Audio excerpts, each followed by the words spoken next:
Vamos lá, feras da Turma Leão, professora Esther Gomes. A gente vai agora falar sobre literatura. Então, nós já vimos sobre as 3 fases modernas da literatura, vimos as características, vimos o contexto histórico de cada uma dessas fases. E como eu havia dito, a gente vai voltar para falar, né, agora em particular da segunda geração moderna, tá, que é chamada de geração de 30, em relação à parte de poesia. Então, nós vamos falar sobre a poesia, sobre 2 autores que se destacaram nesse período, que foi Cecília Meirelles e foi o Vinícius de Moraes. Então, os 2 participaram desse período da geração de 30. A Cecília foi a primeira mulher a se destacar, tá, ok, na poesia brasileira. Então, ela teve um grande destaque nessa obra. A obra dela era permeada de questões relacionadas a vida ser transitória, ser vida passageira. Então ela perdeu o pai antes de nascer, né? O pai tinha 3 meses de falecido, ela nasceu.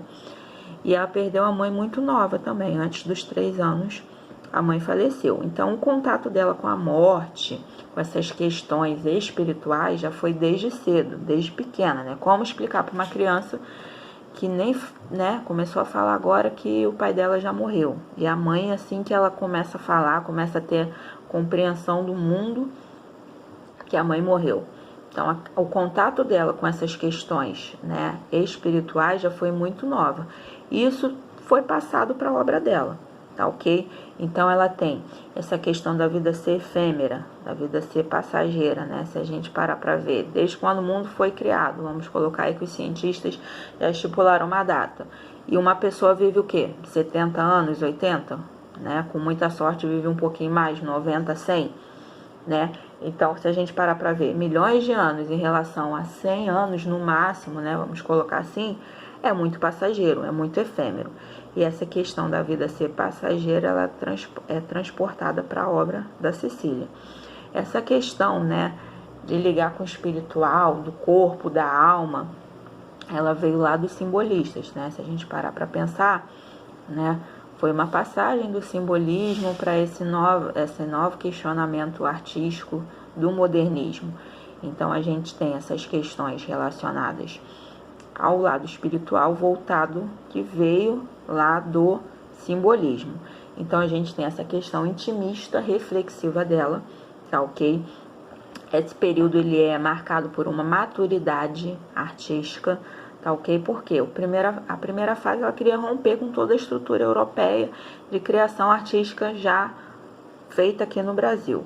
Criava-se uma nova tendência literária e artística de produção para se desvencilhar de tudo aquilo que já tinha feito. Então, eles eram radicais, né? Queriam romper.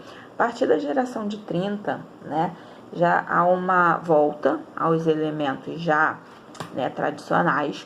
Então, a Cecília, ela utilizava os sonetos, que era a forma clássica, que vinham lá das cantigas de amigo, cantigas de amor, lá da época medieval, que tinha o trovadorismo. Então, resgatou essa parte de produção, né, que é uma forma nobre de se escrever poemas. E a gente tem traços musicais, né? A Cecília também, ela estudou música, canto, violino, e tudo isso interfere, né?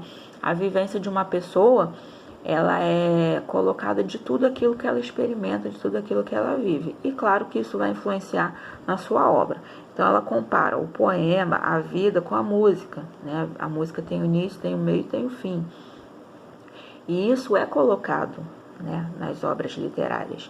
Então, ela transporta isso para a obra dela, tá ok? Então, a música, que é algo bem, como é que eu posso dizer?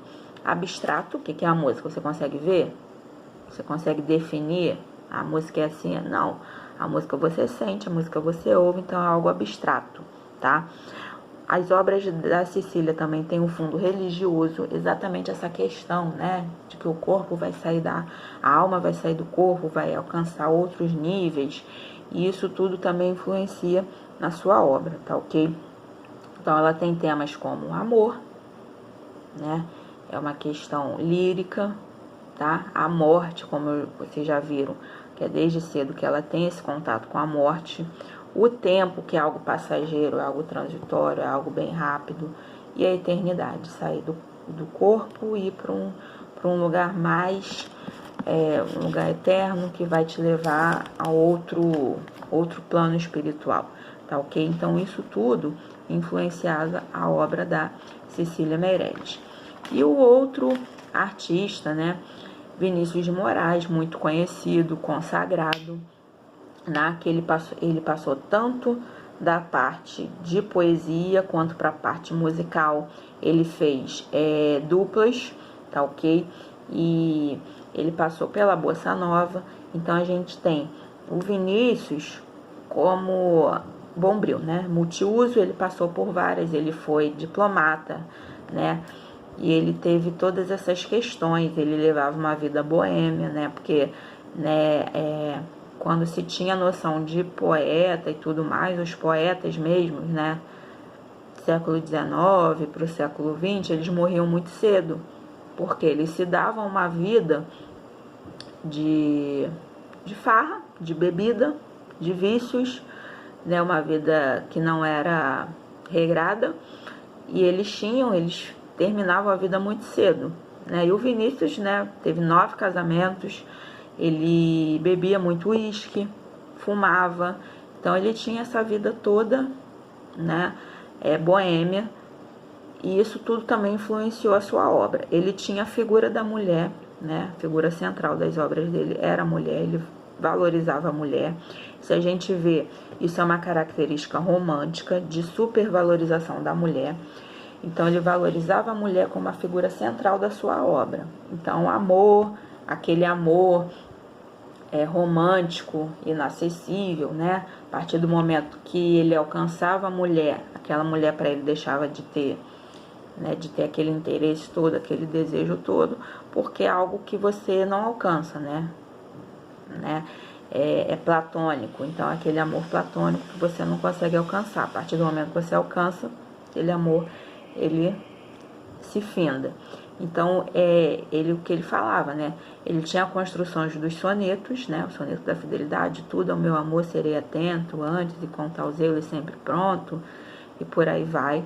E aí ele diz que não seja infinito, posto que a chama, mas que seja eterno enquanto duro. Então, ele tinha essa fase de transitoriedade, né?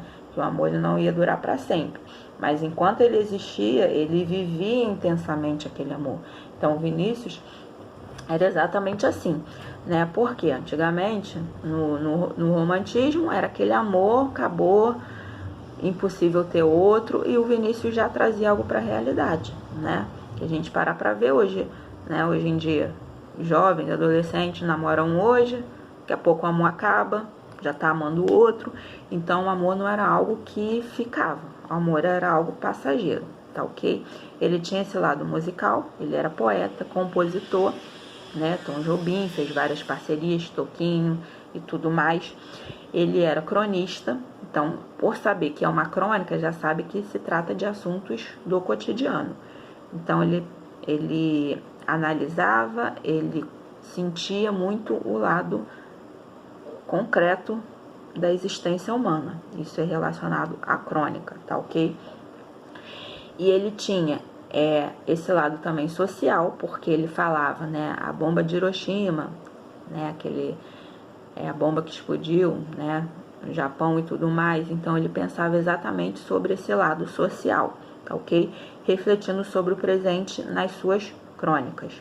Ele tinha produção de soneto, então, como eu já disse, a primeira fase tentava romper com aquilo que era tradicional, tentava estabelecer uma obra artística puramente brasileira. E o Vinícius, ele já tinha a criação de sonetos, que é uma obra, que é uma forma tradicionalíssima de se escrever poemas, tá ok? Então, esse lado dele, ele era bem diversificado, né? Trabalhava diplomata, tinha vida boêmia, casou 9 vezes, escrevia músicas, escrevia poemas, sabia escrever a forma clássica de poemas e tinha uma criação mais livre, tá ok? Então a gente tem esses dois autores muito importantes, tá ok? E para a gente poder pensar sobre essas questões, pensar sobre o contexto em que eles estavam inseridos na fase de 30, né? Vinícius morreu em 80, mais ou menos, então ele passou, né, dessas gerações de mais de uma geração moderna, tá ok? Então a gente vai fazer os exercícios relacionados a esses dois autores, que estão com teoria e exercícios da página 23 à página 29, os exercícios do 1 ao 14, tá ok? E Google Sala de Aula é só tirar as dúvidas ou na sala de aula em si, tá ok? Até a próxima, um grande abraço a todos.